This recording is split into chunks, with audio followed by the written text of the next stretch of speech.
नमस्कार दोस्तों, एक और बारी फिर से आप सभी का तमाशा भवन चैनल पे स्वागत है। तो देखिए, आज हम राग रिवीजन सीरीज़ का पार्ट 6 है जो कि कवर करने वाले हैं।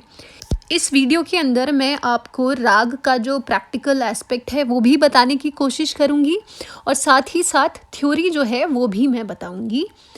तो अगर आपने मेरा पिछला 5 वीडियो नहीं देखा है जो कि राग से ही रिलेटेड मैंने बनाया है, तो आई वुड सजेस्ट कि आप प्लीज़ अभी जाके देखिए। देखिए, आज जो थाट मैंने उठाया है वो थाट है भैरवी थाट। तो इस वीडियो के अंदर हम भैरवी थाट के जितने राग हैं उनको ऑलमोस्ट कवर करने की कोशिश करेंगे। देखिए, जैसे भैरवी है, बिलासखानी तोड़ी है। अब देखिए, तोड़ी है इसका मतलब ये नहीं है कि ये तोड़ी थाट का राग होगा, तो ये सबसे बड़ा कन्फ्यूजन होता है।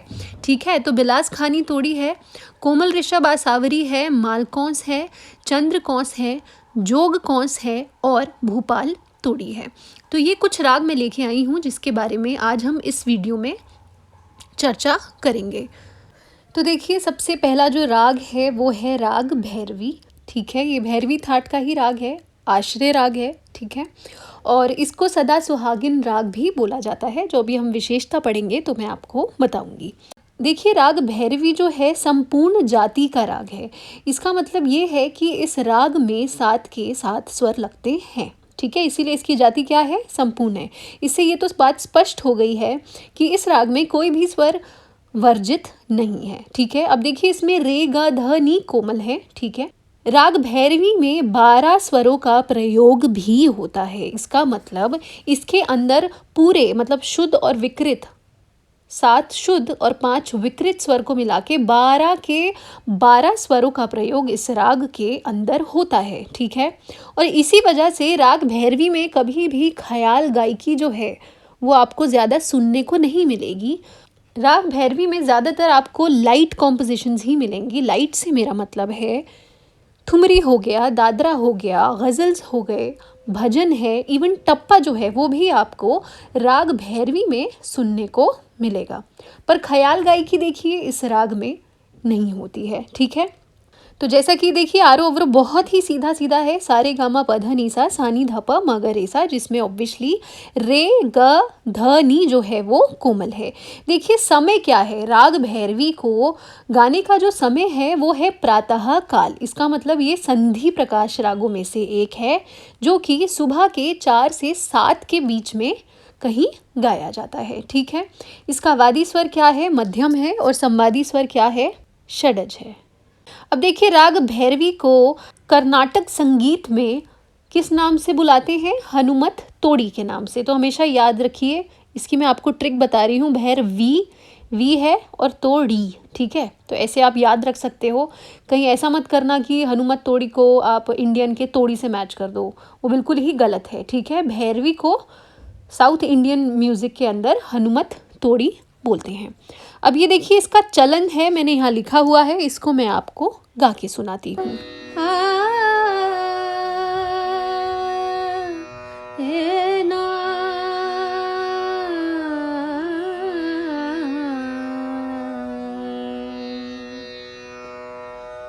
सा रे ग म प ध प ध प म ग रे सा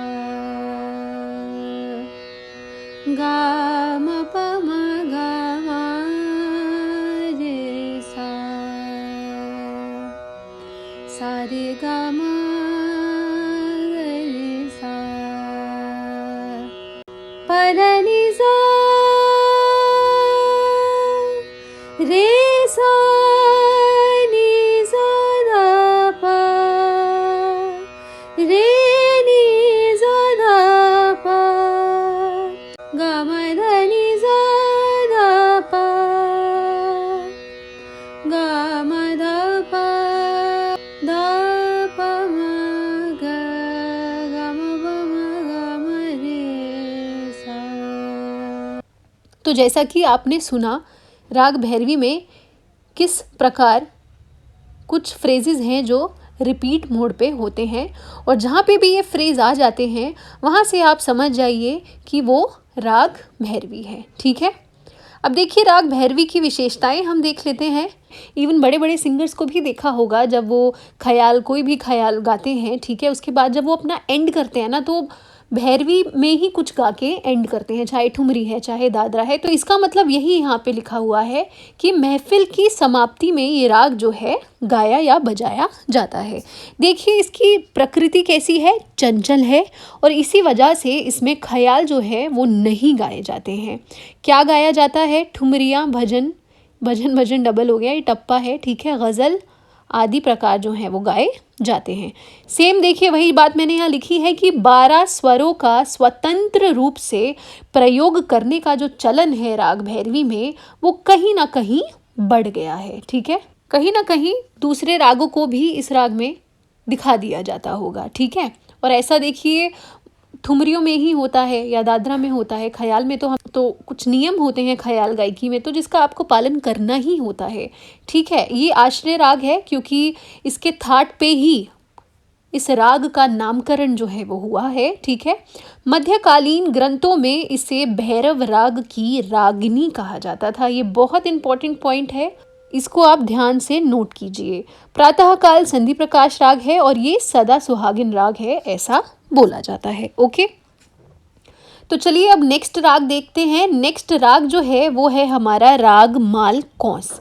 ठीक है, अब देखिए राग मालकौंस के अंदर रे और पा जो है वो पूर्णतः वर्जित है, मतलब आरोह और अवरोह दोनों में ही रे और पा जो है वो नहीं प्रयोग होता है। इसका मतलब क्या है कि सा गा म ध नी सा, ठीक है, ऐसे करके हम जाते हैं। कुछ लोग नी सा गा म ध नी सा भी जाते हैं, और जो अवरोह है वो देखिए एकदम सीधा ही है। ठीक है, अब देखिए इसमें स्वर क्या लगते हैं, स्वर है ग ध नी जो है इसमें कोमल है। अब आप सोचेंगे कि अगर ग ध नी कोमल है तो इसको तो फिर हमें आसावरी थाट में डालना चाहिए, पर ऐसा नहीं है। इट जस्ट कि इस राग में रे लगा नहीं है, अगर रे लगता तो रे भी कोमल होता। ठीक है, अब देखिए शास्त्रकारों ने जो शास्त्र लिखा है या जो शास्त्र बनाया है उसको हम चेंज तो नहीं कर सकते हैं, और शास्त्र में देखिए राग मालकौंस का जो थाट है वो क्या है, वो भैरवी ही माना जाता है। इसका वादी स्वर है मध्यम और संवादी स्वर है षडज। इसका जो समय है वो रात्रि का तीसरा प्रहर है, ये चीज़ आप ध्यान रखिए। इसकी जाति ऑडव है, जैसा कि मैंने बताया रे और पा इसमें लगता नहीं है, इस वजह से कर्नाटक में इसको हिंडोलन के नाम से जाना जाता है। तो ये एक इम्पॉर्टेंट पॉइंट है, आप याद रखिए। अब देखिए इस राग का जो मेन फ्रेज है मैं वो आपको गा के बताती हूँ। गा मा गा मा धा मा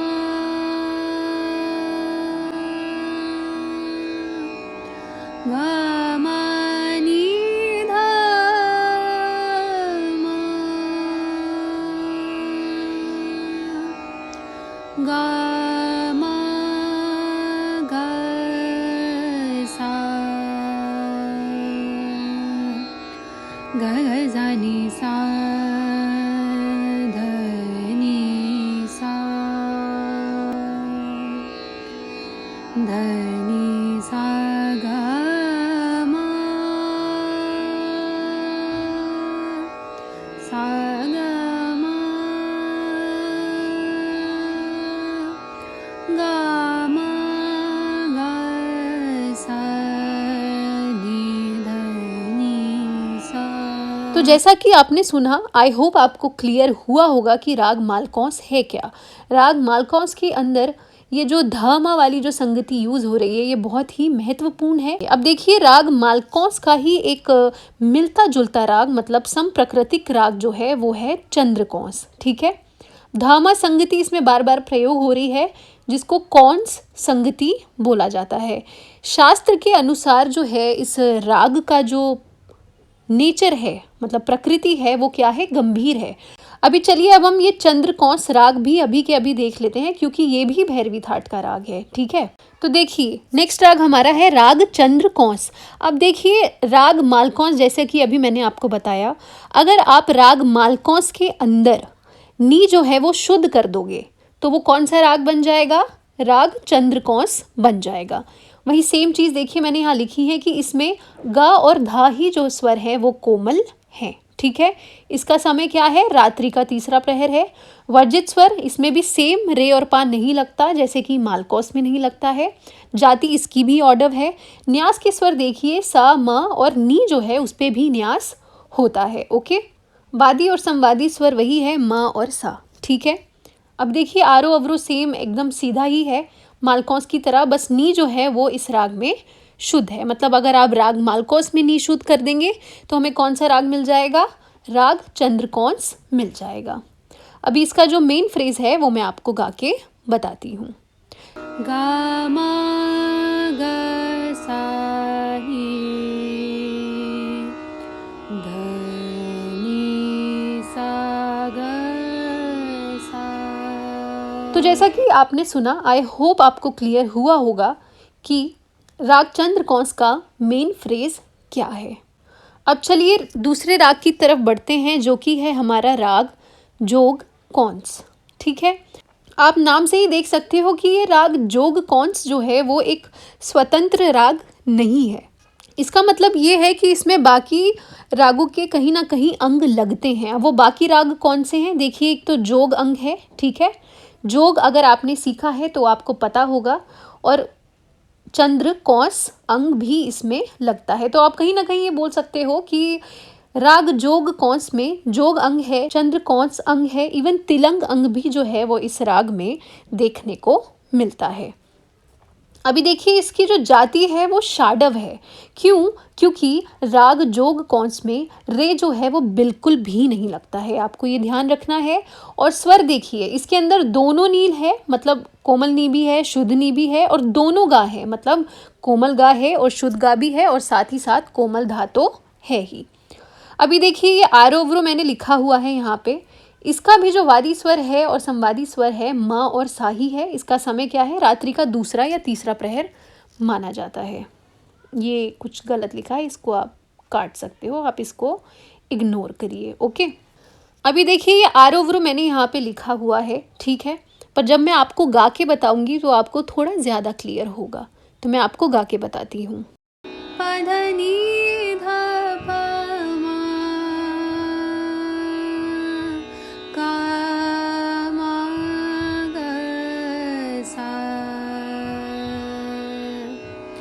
ध नी सा ग सा, सा ग म प गा म धा नी सा सा नी धा पद नी धा प म ग सा। तो जैसा कि आपने सुना मैंने किस प्रकार से गाया। अब आपको मैं कुछ छोटी छोटी चीज़ें बताती हूँ जो आपको बहुत ध्यान रखनी है। तो ये सागा मापा जो है, ये जो चलन आप देख रहे हो, ये कहीं ना कहीं तिलंग अंग ही है। तो देखिए आरो जैसा मैंने बोला, सागा मापा ऐसे गए, फिर उसके बाद ग म मतलब ग म ध नी सा ऐसे जाते हैं, जिसमें धा जो है वो क्या होता है, कोमल होता है। और ये फ्रेज जो आप देख रहे हो ना, धनी सा, ये कहीं ना कहीं कौन सा फ्रेज है, ये राग चंद्रकौंस का ही अंग है, जैसा कि मैंने यहाँ पे लिखा भी हुआ है। और देखिए जोग अंग क्या है, जोग अंग है यहाँ पे देखिए लिखा है गामा गसा, जो मैंने आपको भी पीछे गा के बताया है।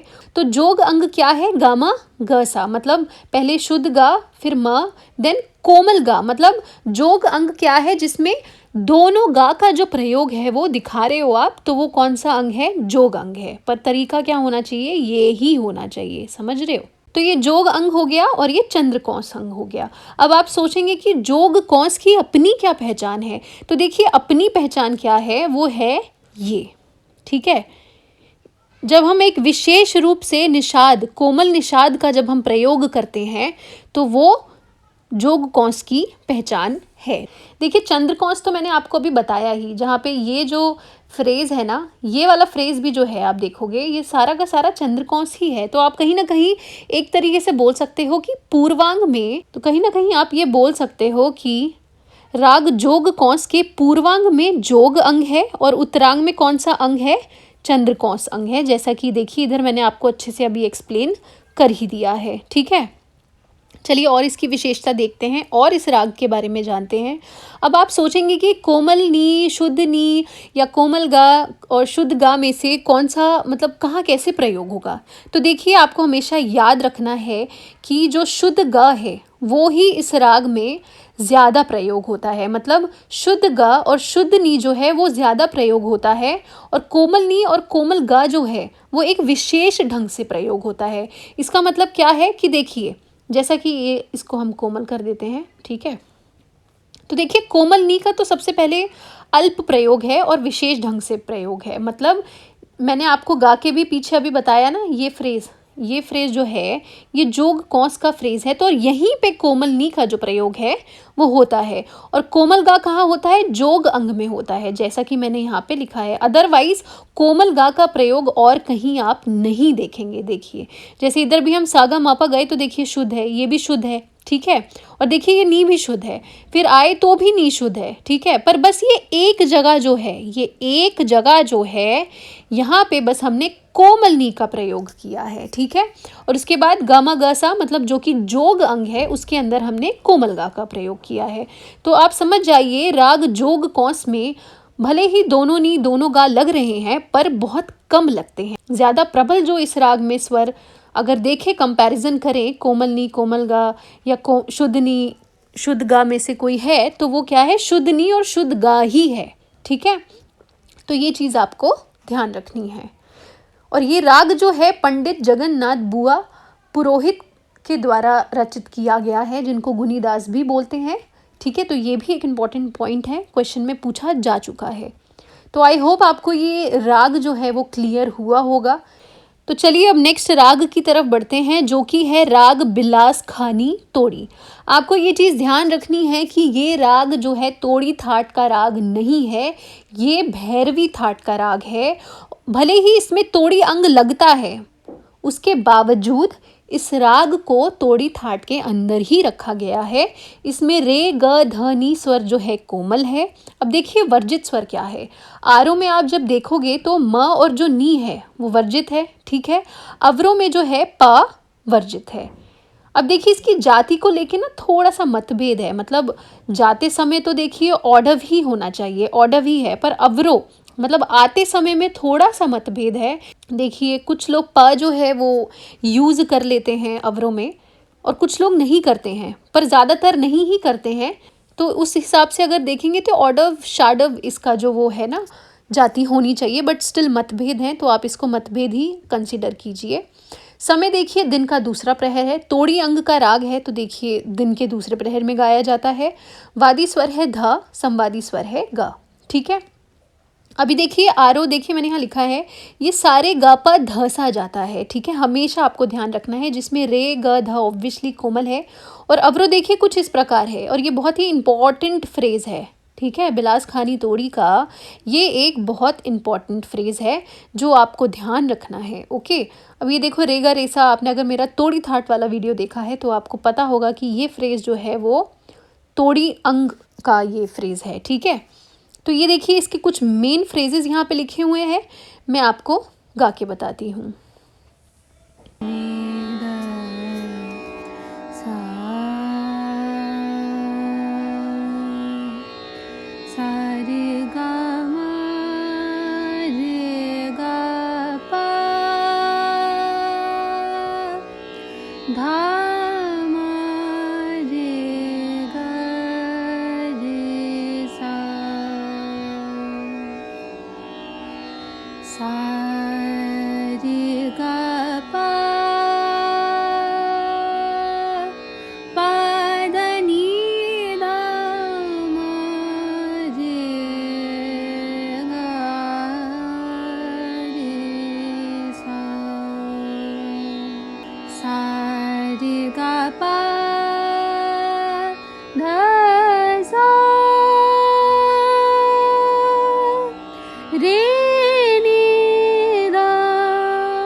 तो जैसा कि आपने सुना, अब आपके मन में एक सवाल आ रहा होगा कि अगर आरों में माँ नहीं है तो आपने यहाँ पे माँ क्यों लगाया है ना?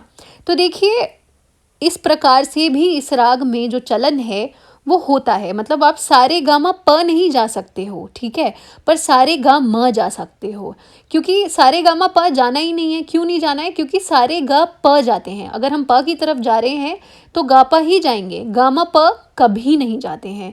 तो इसीलिए सारे गा मा आप यूज़ कर सकते हो। अब देखिए जैसे, तो देखो जैसे यहाँ पे हमने सारे गामा यूज़ किया है पर उसके बाद रे गा प ले लिया है, तो आप समझ रहे हो कि जाते कैसे हैं, गा पा ही जाएंगे, ठीक है। तो ये कंफ्यूज नहीं होना है, ये फ्रेज हम लेते हैं। लेने का देखिए रीज़न भी है, क्योंकि ये देखो भैरवी अंग भी तो इधर आना चाहिए ना, तो भैरवी अंग देखिए यहाँ पे आपको मिल जाएगा, ठीक है। तो ये चीज़ आपको ध्यान रखनी है। तो बिलास खानी तोड़ी के अंदर तोड़ी अंग जो है वो प्रयोग में है, ठीक है, और बाकी कहीं ना कहीं इसका जो चलन है वो भैरवी की तरह ही है, ठीक है। अब देखिए, बिलास खानी तोड़ी जो ये राग है वो एक गंभीर प्रकृति का राग है, तो इसीलिए इस राग में मुर्की खटकों का प्रयोग जो है वो नहीं होता है। अब देखिए, मींड का काम इसमें बहुत ज़्यादा है। अब संप्रकृतिक राग कौन से हैं? भूपाल तोड़ी और कोमल ऋषभ आसावरी, ठीक है। और एक चीज़ आपको ये भी ध्यान देनी है कि ये बिलास खानी तोड़ी जैसे भैरवी जो है हम ख्याल गायकी उसमें नहीं गा सकते हैं, राइट। तभी ये बिलास खानी तोड़ी बना है, क्योंकि कहीं ना कहीं इसका चलन ऑलमोस्ट भैरवी की तरह ही है, पर कुछ चीज़ें जो हैं, तोड़ी अंग भी है इसमें और कुछ अलग करके, मतलब भैरवी में कुछ चेंज करके क्या किया है हमने, बिलास खानी तोड़ी बना दिया है, जिसमें ख्याल गायकी जो है वो बिल्कुल मशहूर है। और इस राग में ख्याल जो है वो बिल्कुल सुनने को मिलते हैं, मतलब गाए और बजाए जाते हैं, ठीक है। नेक्स्ट राग हमारा क्या है? कोमल ऋषभ आसावरी। अभी देखिए, जैसे हम बिलास खानी में सारे ग जा रहे थे, वैसे ही कोमल ऋषभ में क्या जाएंगे? सारे म प जाएंगे, ठीक है। ये चीज़ आपको ध्यान रखनी है। इसमें भी देखिए, रे गा ध नी कोमल है, वादी स्वर ध है, संवादी स्वर क्या है? रे। समय क्या है? दिन का दूसरा प्रहर, सेम वही तोड़ी अंक का, ये भी एक तोड़ी अंक का ही राग है, इसीलिए इसका समय क्या है? दिन का दूसरा प्रहर है। वर्जित स्वर देखिए, वही जो मैंने अभी बताया कि आरों में ग और नी जो है वो नहीं लग रहा है, और सेम अवरों में प जो है वो नहीं लगता है। इसकी जाति देखिए, ऑडव शाडव मानी गई है। अब आप सोचेंगे अगर अवरों सेम ही है तो हम डिफ्रेंशिएट कैसे करेंगे? अभी देखिए, एक चीज़ आप ध्यान रखिए, कोमल ऋषभ आसावरी, इसका मतलब ये है कि अगर हम राग आसावरी के अंदर कोमल ऋषभ का प्रयोग करेंगे तो वो कौन सा राग बन जाएगा? सीधा सीधा कोमल ऋषभ आसावरी बन जाएगा। पर कहीं ना कहीं इस राग का चलन जो है वो वक्र रूप से है। अभी देखिए, ये फ्रेज जो है म प ध म प, अगर आप सिर्फ इतना फ्रेज देखोगे तो ये आसावरी का फ्रेज है, पर जैसे ही हमने ये फ्रेज लगाया तो कौन सा फ्रेज आ गया? ये तोड़ी अंग है ना। रेगा रेसा मैंने आपको बताया ही हुआ है, ये कौन सा अंग है? तोड़ी अंग है। तो उस प्रकार से अगर आप देखोगे तो इसमें आसावरी भी है और तोड़ी भी है, इसीलिए इस राग को आसावरी तोड़ी भी बोला जाता है। तो आपको ये चीज़ ध्यान रखनी है, ठीक है। तो ये फ्रेज बहुत इंपॉर्टेंट है, साथ ही साथ ये फ्रेज तो है ही, ठीक है। ये देखो, ये फ्रेज फिर से आसावरी का कहीं ना कहीं आभास हो रहा है इस फ्रेज में, ठीक है, इस फ्रेज में भी हो रहा है, ठीक है। और जैसे ही आपको फिर लगे कि आसावरी हावी हो रहा है, वैसे ही आप तोड़ी अंग सामने ले आओ, मतलब कोमल रे ले आओगे तो वो क्या हो जाएगा? कोमल ऋषभ आसावरी हो जाएगा, ठीक है। अब देखिए, विशेषता देख लेते हैं इस राग की। वही सेम जो मैंने आपको बताया कि इस राग को आसावरी तोड़ी भी बोलते हैं, ठीक है। इस राग के पूर्वांग में तोड़ी है तथा उत्तरांग में आसावरी है। प्रकृति इसकी गंभीर और शांत है, और मींड प्रधान राग ये भी है। अभी देखिए, पूर्वांग में कहाँ है तोड़ी? ये है ना, ये है ना, रेगा रेसा, ये तोड़ी है। और ये देखिए, उत्तरांग में आप जैसे ही जा रहे हो ये क्या हो जाएगा हमारा? ये आसावरी हो जाएगा। तो यही चीज़ें हैं जो आपको ध्यान रखनी है। अभी मैं ये गा के भी आपको बता देती हूँ तो उससे भी क्लियर हो जाएगा। म प ध म प म ग रे ग रे सा सा रे म प ध सा रे नी गा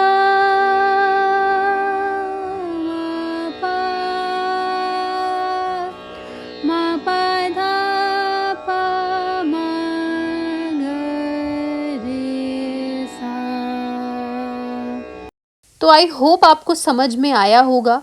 जो नेक्स्ट राग रह गया है हमारा वो है भूपाल तोड़ी। राग भूपाली के अंदर तोड़ी अंग जब आप लगाएंगे तो भूपाल तोड़ी जो है वो सामने आ जाएगा। क्योंकि राग भूपाली में देखिए सारे गा पा धा सा सा धा प ग रे सा ऐसे हम जाते हैं, पर राग भूपाल तोड़ी में क्या होगा, क्योंकि ये भैरवी थाट का राग है तो इसमें रेगा धानी तो कोमल होना चाहिए, पर देखिए भूपाली में तो नी है नहीं, है ना।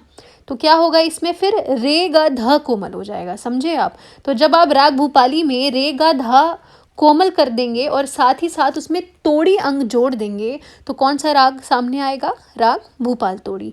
इसका समय भी देखिए दिन का ही है, दिन के अंतिम प्रहर के अंतिम चरण में ये राग गाया जाता है। वादी संवादी गाधा है और जाति देखिए ऑर्डर भी है।